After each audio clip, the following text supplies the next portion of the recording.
upon one of my returns to the Michigan State Law Library, I pulled out the original territorial law books. There's 2 of them, I believe, and in it describes what a legal settlement, or what is to be considered a legal settlement.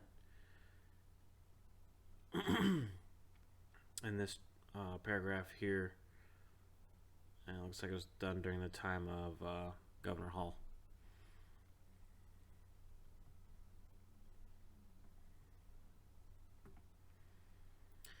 Then later on, it's either in the same book or the next series of the territorial law book, it states that all estates tail are abolished, which from what my research has shown is the land patents. And every estate which would be adjudged a fee tail, which was, I believe, the land patent that the state of Michigan issued, according to the law of territory of Michigan as it existed now on the 2nd day of March 1821, shall for all purposes on or after the said 2nd day of March be adjudged a fee simple. So both those titles, land patent between state or federal, the territory of Michigan is now only going to use that as a fee simple title. It's not going to recognize it for any other power. Section 26. This is in the same chapter as this one. I didn't mark that down though. Also in the territorial law book. All estates or interests in lands created or conveyed without any instrument in writing signed by the grantor or his attorney shall have the force and effect of estates at will only, and no estate or interest in land shall be assigned, granted, or surrendered unless by a writing signed by as for said or by the operation of law. So you cannot simply write a bill of sale and give a land parcel to somebody else. It has to be through the process that the territory, or now state of Michigan, says. Unlike a vehicle where you can write a bill of sale and that's considered a legal instrument.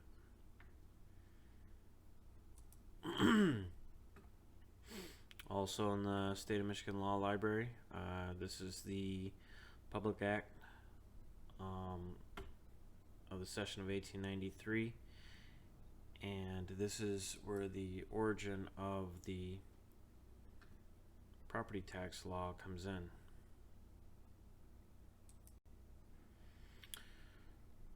So the purpose: to provide for the taxation of certain transfers of property by gift, grant, inheritance, device, or bequest. So the taxation of certain transfers. Section 1 of the People's State of Michigan enact that after the passage of this act, a tax shall be and is hereby imposed upon the transfer of any property, real or personal, of the value of $500 or over.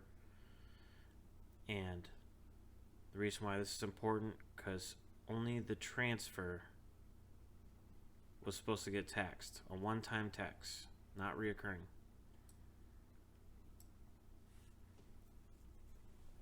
And if that payment wasn't made, then they enacted a lien upon that property. So every such tax shall be and remain, every such tax shall be and remain a lien upon the property transferred until paid. So the property is already transferred, and the tax of that transfer is paid, the lien should be gone. And from what I can see, if there's no other transfers that happen, then why is it still being taxed? And how interesting enough is it that it says, and the administrators, executors, and trustees of every estate so transferred shall be personally liable for such tax until its payment.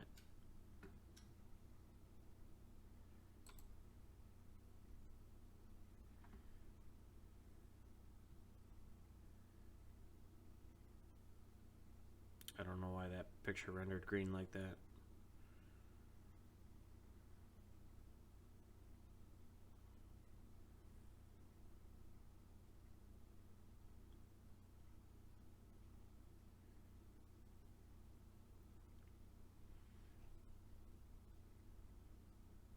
This is the entire general property tax law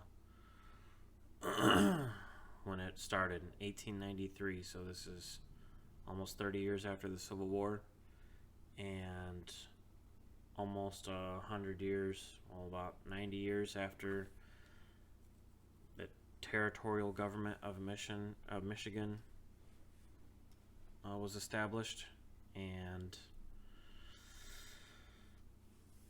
about 100 years after the U.S. Constitution was ratified.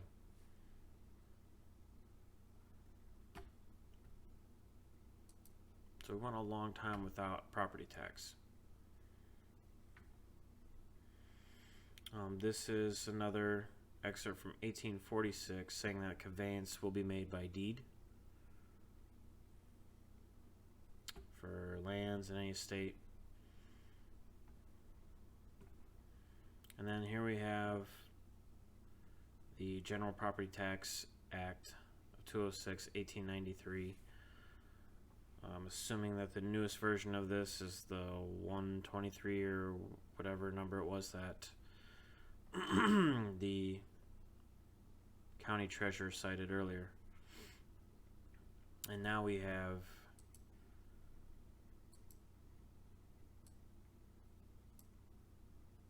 something a little different here. An act to provide for the assessment of rights and interests. To provide for the assessment of rights and interests, including leasehold interest in property, and the levy and collection of taxes on property, and for the collection of taxes levied, making those taxes a lien on the property taxed. So as long as there's always property taxes, there's always a lien. Establishing and continuing the lien, providing for the sale or forfeiture and conveyance of property delinquent for taxes, and for the inspection and disposition of lands bid off to the state and not redeemed or purchased, to provide for the establishment of delinquent tax revolving fund, and the borrowing of money by counties, and the issuance of notes to define and limit the jurisdiction of the courts and proceedings in connection with property delinquent for taxes, to limit the time within which such actions may be brought, to prescribe certain limitations with respect to rates of taxation, to prescribe certain powers and duties of certain officers, department, agencies, and political subdivisions of the state. So now they're saying it's now going to be a reoccurring tax, so you can prescribe certain powers and duties to certain officers and departments and agencies, to provide for certain reimbursements of certain expenses incurred by units of local government, to provide penalties for the violation of this act, and to repeal acts and parts of acts. So now what happened between before, where it was just a tax on the transfer? Now it's a reoccurring tax after the Civil War. Could this be because we came off the land patent, where a state government cannot tax a federal patent?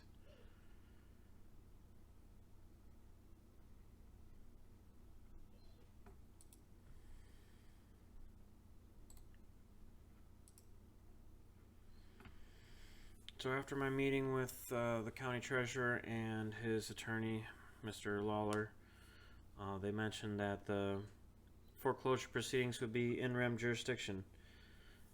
And so they were not going to be suing me, they were going to be suing the property itself, which is the same process used in civil asset forfeiture. There's in rem and there's quasi in rem. And quasi in rem, legal action based on property rights of a person absent from the jurisdiction. In the American legal system, the state can assert power over individuals simply based on the fact that the individual has property. Bank account, debt, share of stock, land in the state.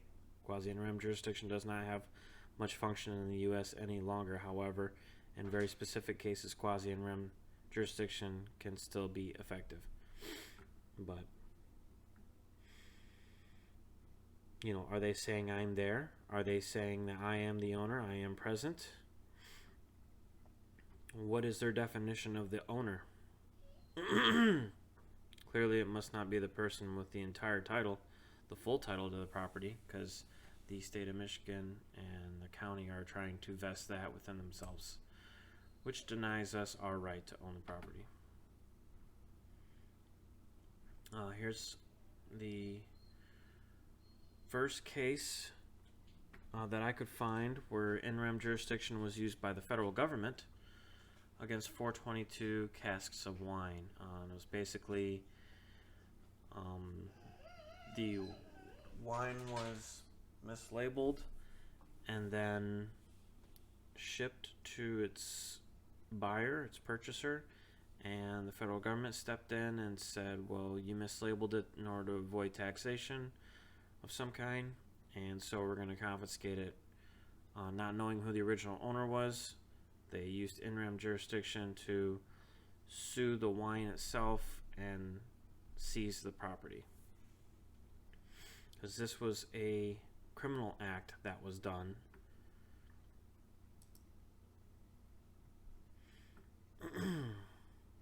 And this is another reference to using similar jurisdiction. This one had more to do with a stockhold company and the person who owned the stock and trying to find jurisdiction, and the stock holding company put a freeze on the stock. He wasn't able to sell his stock, and then he took him to court and found out that he didn't even have jurisdiction over his own stock, and it's using similar pretenses, but this doesn't have to do with land, but it's still very interesting. And here we have a video of Josh Blackman. He's a TV syndicate person that they bring on a lot through different news channels to give his expertise opinion on different legal actions going on across the country. He has his own YouTube channel where he instructs his people in his law course, where he teaches at South Texas College of Law in Houston. He specializes in constitutional law and intersection of law and technology, and he has a property law class as well, and I listen to both those. And I have discrepancies with what he says, but in this video right here, he makes a very good point of how the lower courts, a lot of the state courts, don't put much emphasis at all on the U.S. Constitution.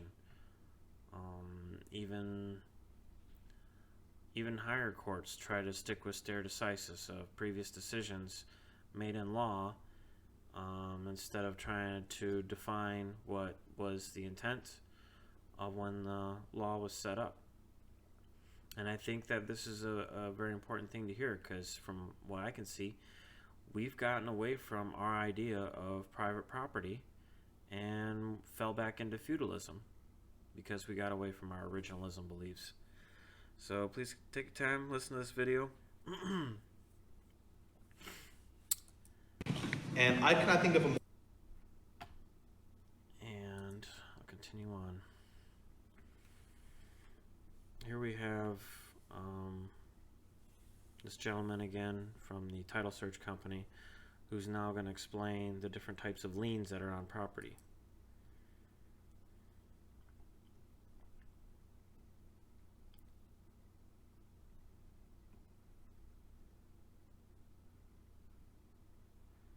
On the left, I have Wikipedia explanation of what a tax lien is. I'm going to have to correct this animation before I present it because it looks like it's not working right now. So I'll have that corrected before we present. But anybody can look it up. So the Wikipedia's definition of what a tax lien is. And then, this gentleman's talking about all the different kinds of liens that are also put on property. I didn't even know that homeowners association can also have a lien on property. So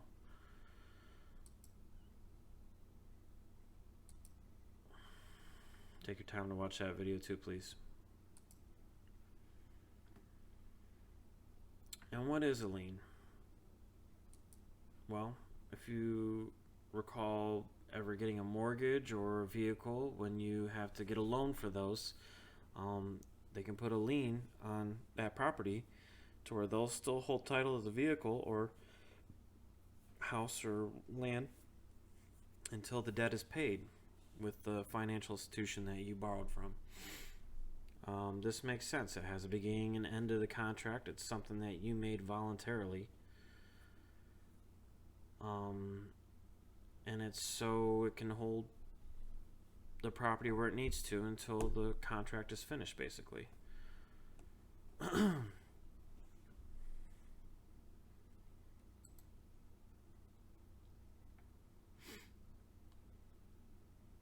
Again, different liens.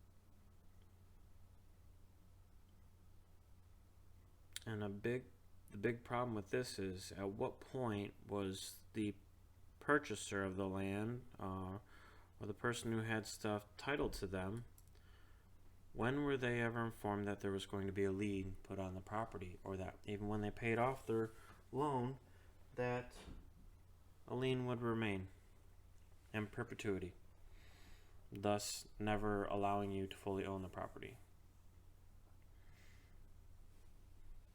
And the local government will not respect you as being the owner, quote unquote, of the property unless you register with them, which abolishes your right to own the property.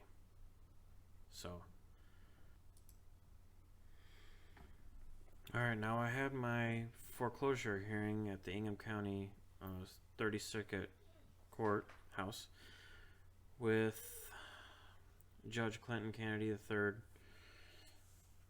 on February 26, 2020. This is a audio recording I made of that hearing because I still have to order the transcript from the courthouse and wait for them to get it, and I have to pay for that as well. So I don't know how long that's going to take. But in this audio recording, if you click on it, it's the judge and the prosecuting attorney come in kind of light, but you can hear me pretty well through it, and I'm explaining to them as best I can from start to finish, me trying to understand what the deed really does, and how it was being prosecuted, how the whole jurisdiction works, how I thought it was in personam, and found out it was just in rem, and that was curtailing my constitutional rights to even have a fair trial. It was violating due process. I couldn't have a jury, couldn't have legal representation, can't really file any motions. I filed a dismissal on this. I filed an answer, an appearance, and just fell to the wayside. Like, it didn't even matter because they're not suing me. They didn't even summon me to this court. My name was just put on a bill and a hearing time. I don't think they even cared if I would have showed up or not. So these types of court hearings, and this is to lose a house, won't even afford the defense their constitutional rights of due process. That's huge. You violate a person's right to own property. You violate their right to due process. You're trying to force them to be a part of rules that they've already exited from. That's forcing someone to serve under a higher power that they choose not to be in anymore. What is that called?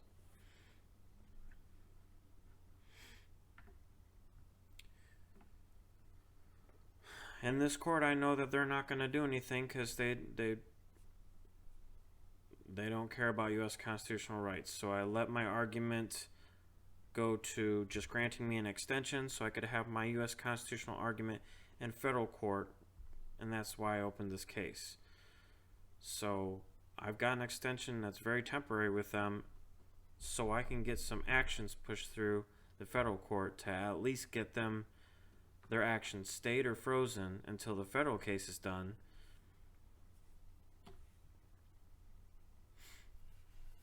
So I can actually have fair due process.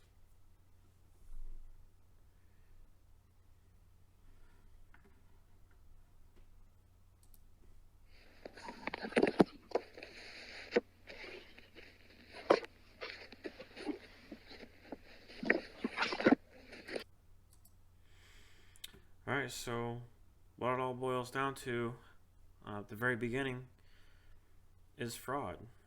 It's a poor contract. That's the beginning bad part of it. And when I realized how fraudulent it was, that I would purchase a piece of property or get it gifted to me from a relative, and then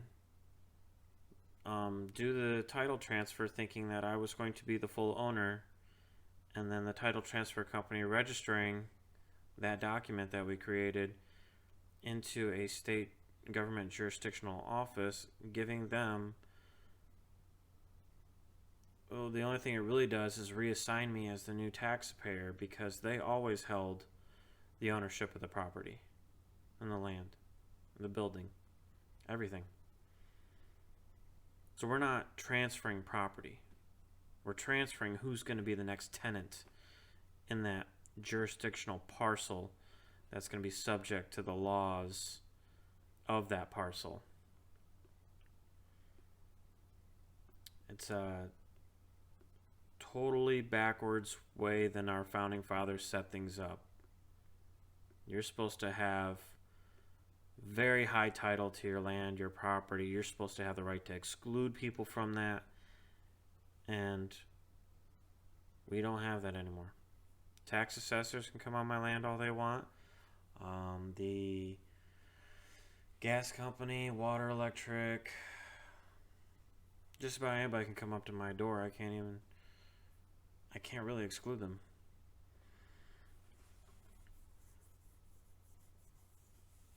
Because this property is not mine. It wasn't my parents who paid, over $100,000 to have it built. We're just really improving the state's land so that they can create more revenue, and we don't get compensated for that at all. This is it's a scam for the most part.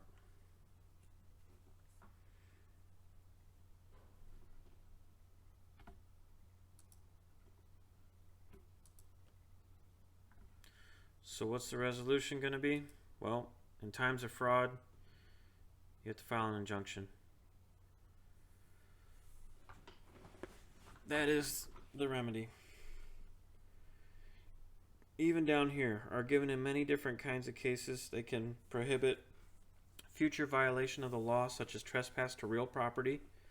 infringement of a patent, or the violation of a constitutional right. This is the remedy. So I am already filed a preliminary injunction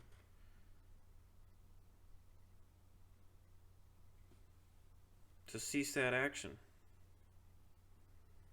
And for the state of Michigan and the federal government, well, I can't order the federal government what to do, but the state of Michigan to recognize me as the person with the highest title of land, because I created my own title to the land, since the state of Michigan was not going to allow me to have one.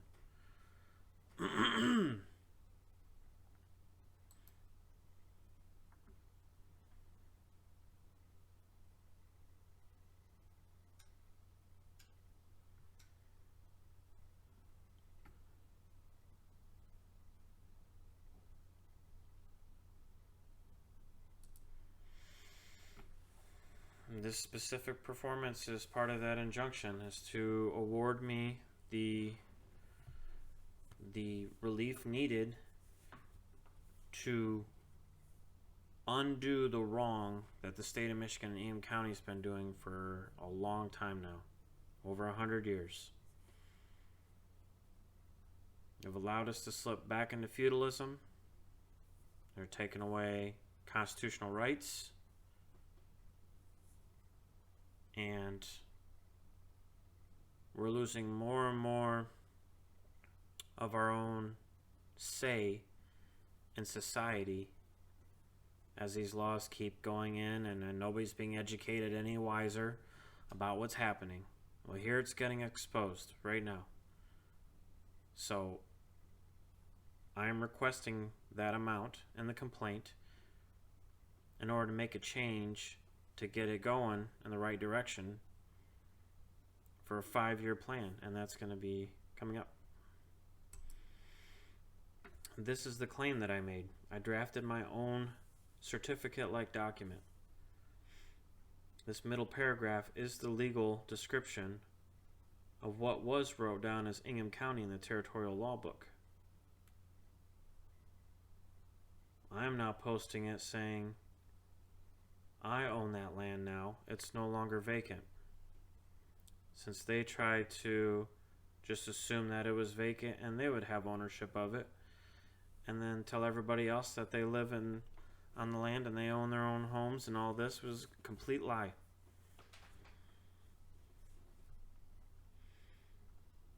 You can take your time to read this declaration of land claim that I drafted up. Okay, it says the date. I'm declaring myself the true and lawful owner of all the land, water, and real property attached onto thereof. Okay, the area that Ingham County is trying to overlay. And I say, since there is an absence of true allodial ownership, it is hereby claimed and named Soroka. This land claim is made and enforced by the sovereignty of Derek Soroka, because not a citizen of the state of Michigan. Derek Soroka was born and raised with this land, owns land, and has squatters' rights, as well as the rights afforded to members of the federal military given by Libre Code 24 April 1863 under the authority of then President Abraham Lincoln. Why this resolution? Because this is what the federal government had to use in order to enforce martial law. That's what they had to use. This is right at the beginning of the Civil War. And if we haven't had a ceasefire since then I used my authority as a federal officer, non-commissioned officer in the United States Army, to use that power to reinforce my claim of land. And then I gave contact information. These are the signs I created with the Declaration of Independence, U.S. Constitution, my land claim.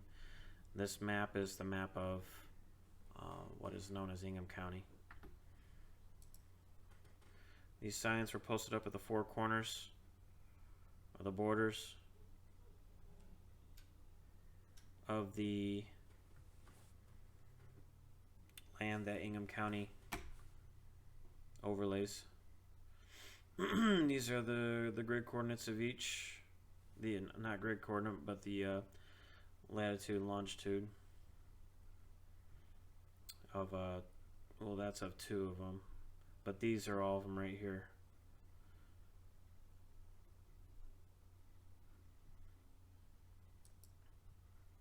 And not only that, I posted up the land claim inside the Lansing State Journal here in the classifieds. This is the same. And on this third picture, I take a picture of my computer screen, so it's kind of wavy. But these are the dates that I posted up into all the different county news around the local area.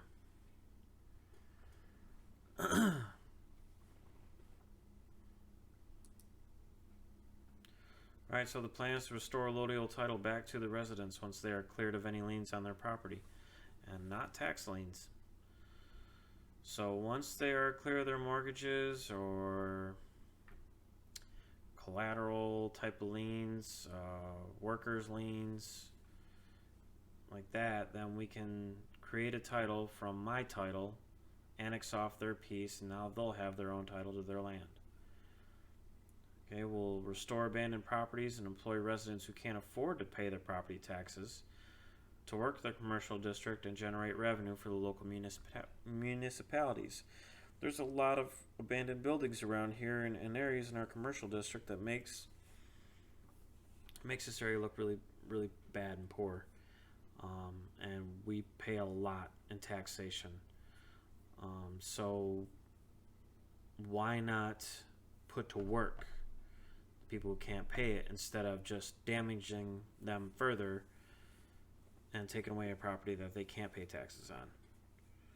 There's got to be other options. Create lessons and instructions to visit each school district to prepare and evaluate students' proficiency on law so they can be ready to make contracts by the time they are 18 years old. This case itself is part of that curriculum.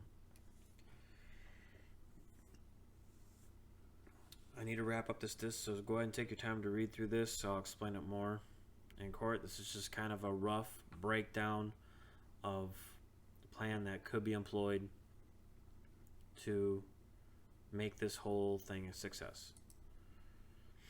And here we are already entrusting the public education with our kids. This is my daughter's planner for her homework. It's supposed to be teaching this: citizenship.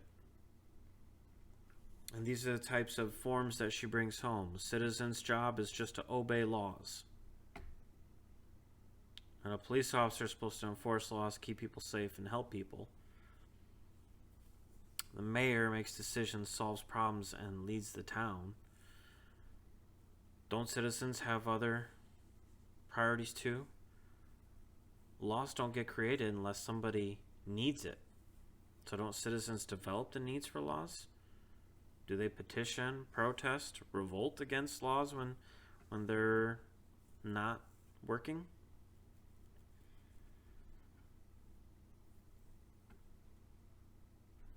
You know, citizens are the main audit group of the government. We are the power check on the system when the system is going the wrong way. So to just say obey law is very demeaning and is not helping them understand their true purpose in society. Here's my contract that I have drafted up that I'll read out loud in court. Go ahead and take your time to read it. This is so that the case, since courts make legal agreements, which are contracts, then I should be able to make mine to the state of Michigan there in court, and if the jury says looks good, we all agree that this should happen, then this will be my binding right here.